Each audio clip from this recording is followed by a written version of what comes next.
The instruments will give 5 minutes exactly. So when it gets to the 5 minutes, it will cut off automatically. That is what happened to the honorable member. And so I had to give him extra minutes. So please, Honorable Muntaka Mohammed, Minister for Interior, take note. Thank you, Mr. Speaker. Mr. Speaker, I want to thank you for the opportunity, but to remind the House that, Mr. Speaker, I'm not a backbencher, because I heard earlier Honorable Ayimbadu was given 10 minutes, and I thought, Mr. Speaker, I don't know how the leadership agreed, but the most important thing is that ministers are equated to rankings and chairs. So I don't know if that timing could be relooked at, but other than that, I can Honorable Member, you are actually not a backbencher, but you have been favored to speak instead of a backbencher. That should have been given to a backbencher. So I thought that you should have shown some gratitude to your leaders.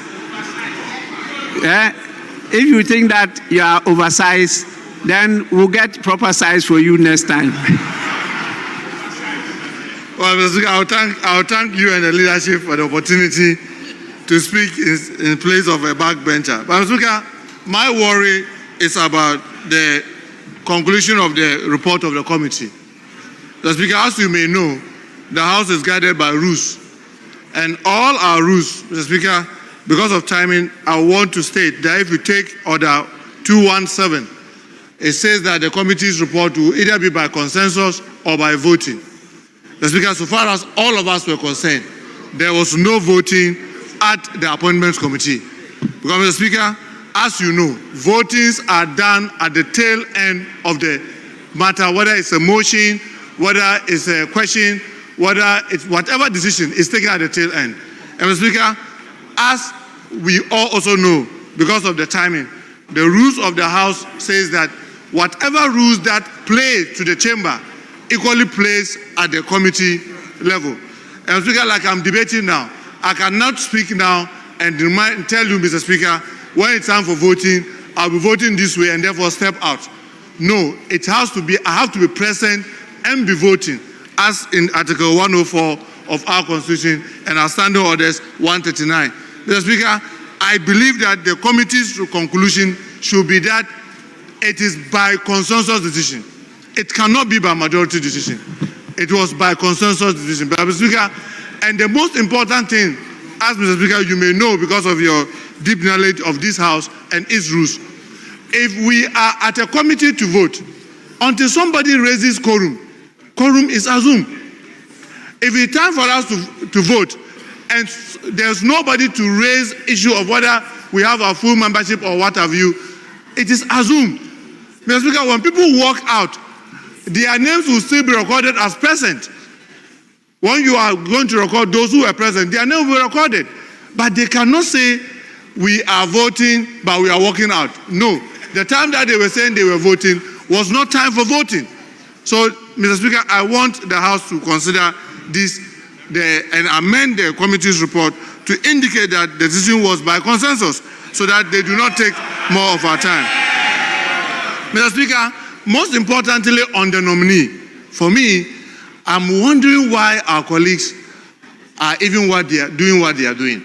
Because, Mr. Speaker, it is very clear by Article 146 of the Constitution where the President is mandated, if there is petition, to remove a Chief Justice or otherwise, the proper procedure was followed to the end. And if you have a challenge to that, it is not on the floor of Parliament that you come and challenge that.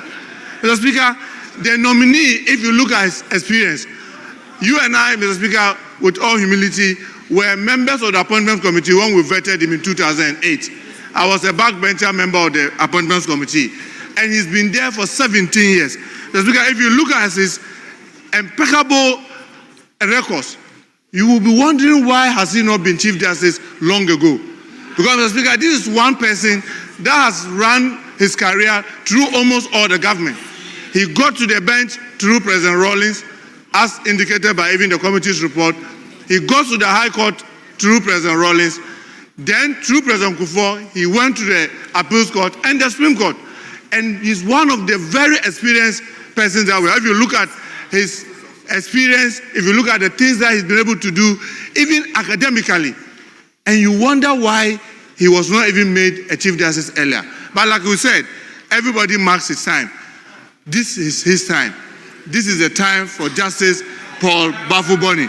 And Mr. Speaker, we must support him and encourage him to be able to give out his best, as he himself had indicated in the record. But Mr. Speaker, I want us to look at the issue of the committee's conclusion, saying that it's by majority decision. Mr. Speaker, I strongly believe it is by... Thank you very much. Honourable Member, very difficult to accede to your request because you now have to define what voting means. What do you mean by voting? Do you have to use a thumbprint? Can you use your mouth to vote? There are so many ways that you can determine somebody has voted. The report is very clear. It says after the minority leader made his submission, which was preliminary, it stated clearly and is quoted, the minority caucus hereby vote en bloc to reject the nominee. That is at the public hearing. And so, clear indication as to voting. Then, getting to the end of the report, the chairman captured it again, where he says in conclusion, all the members of the New Patriotic Party minority were opposed to and voted against the nomination of the Chief Justice. That is what we have. And so I'm saying that then you have to define what you mean by vote. Has it got to be a physical indication either by thumb or pen, or could it be by word? And that one, we may have to look at it again. Then he concluded, the chairman, the committee therefore recommends to the House by majority decision. He didn't tell us how the majority came by the decision. And it could be just the discussion there that they agreed that we support the nomination. That will be a decision, and that will be a way of voting. And so once they took that decision and adopted the report, we cannot question that they haven't been voting at the committee level. That is the challenge I have. And so I'll have difficulty in directing that the report of the committee be amended to capture the views that you've expressed. May we now go on to the next person, and that is the Honorable Member for Tampuli Alasan. Tampuli Hassan. Your constituency is Gushegu. Gushegu. That is his name here. Yes, Speaker, please. I'm sorry, but Speaker, with due respect, I submitted the names from the minority. And as far as I can recollect, the next to speak is the Honorable Amoakohene. Speaker, if you may indulge me. That is the list. No, that's the list. Well, that is what I have here. But when your leader was speaking, he mentioned Tampuli before. But what you actually submitted to me, the third name is Sami Awuku, which is 5 minutes. But in his submission, he mentioned Tampuli first.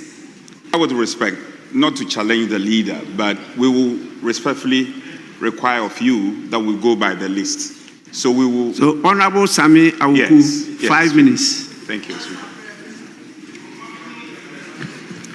Right Honorable Speaker, let me thank you for the opportunity to comment on the Appointment Committee's report on the President's nominee for the office of Chief Justice. Are you contributing to it or you are commenting? I'm contributing to it, Right Honorable Speaker. Because the two are different. The two are different. If you are going to comment, I will take note of that. If you say you are going to contribute, then I take note. Right Honorable Speaker, I'm contributing. You may go on. Mr. Speaker, I listened to the First Deputy Speaker as he eloquently also touted the achievement of the President's nominee, including his diligence and competence. Mr. Speaker, this is a sharp departure from a previous position when Justice Bafuboni was nominated for the office of Supreme Court Judge under President Kufuor. The NDC vehemently opposed it anyway.